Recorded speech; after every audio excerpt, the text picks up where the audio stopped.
আমি মনে করি লাইফ ইন্সুরেন্স সবচেয়ে বড় যে বেনিফিটটা দেয় সেটা হলো সময়ের সুবিধা। আমি একটু ভেঙে বলি তাহলে আপনাদের বুঝতে সুবিধা হবে। যখন একটা পরিবারে কোনো অ্যাক্সিডেন্ট ঘটে তখন খুব বাজে একটা ব্যাপার হয়। ধরুন ওই পরিবারের কর্মক্ষম ব্যক্তির সাথে যদি কোনো অ্যাক্সিডেন্ট হয় তখন সেই পরিবারের বাচ্চাদের স্কুল থেকে শুরু করে বয়স্ক বাবা-মায়ের চিকিৎসা সবকিছুতেই একটা বিপদ নেমে আসে।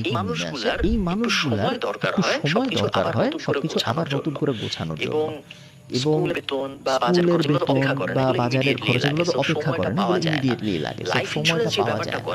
লাইফ ইন্সুরেন্স যে ব্যাপারটা করে, ওই লাইফ ইন্সুরেন্সে যে টাকাটা পাওয়া যায়, সেই টাকাটা এই পরিবারটাকে ২ বছর, ৫ বছর, ১০ বছরের একটা টাইম দেয় যে আপনার স্কুলের বেতন বন্ধ হয়ে যাবে না, আপনার বাজার করার সমস্যা হবে না, আপনার হসপিটালের বিল বন্ধ হয়ে যাবে না। আপনি আস্তে, আস্তে আবার আপনার লাইফ গোছান। আপনি যেন আগামী ৫ বছর চলতে পারেন বা আগামী ১০ বছর চলতে পারেন। ওইজন্য এই টাকাটা আপনি এখন ইউজ করতে পারেন। তো এভাবে কেউ দেখে না, বাট আমার মতে লাইফ ইন্সুরেন্সের মেইন বেনিফিটটাই এটা। এটা পরিবার